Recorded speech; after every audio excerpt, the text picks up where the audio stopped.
Professeur Soon, vous dites que parce que personne ne voit Dieu, il n'existe pas. Ce point de vue est incorrect. Avez-vous recherché la manifestation et l'œuvre de Dieu? Avez-vous lu la Sainte Bible et la parole apparaît dans la chair? La Bible dit « Au commencement était la parole, et la parole était avec Dieu, et la parole était Dieu. » Amen. Bien que les êtres humains n'aient pas vu l'Esprit de Dieu, ils peuvent entendre la voix de Dieu.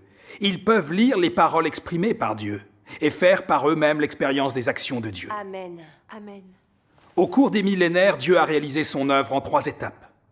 En Israël, il a réalisé l'œuvre de l'ère de la loi, en proclamant ses lois et ses commandements au peuple d'Israël. Pendant l'ère de la grâce, Dieu incarné a réalisé l'œuvre de rédemption. De nombreuses personnes ont vu leurs péchés pardonnés par leur foi. Ils ont vécu en présence de Dieu et ont profité de la paix et du bonheur que Dieu leur a donné. À l'ère du règne, Dieu s'est incarné à nouveau et a exprimé la vérité pour réaliser l'œuvre du jugement, en purifiant et en sauvant les gens. Dieu a fait tant de choses.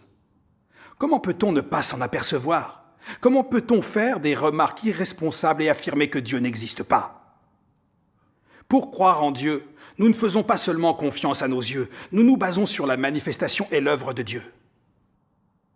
Dieu incarné a prononcé de nombreuses paroles. Elles sont différentes de celles des gens. Personne n'aurait pu prononcer de telles paroles.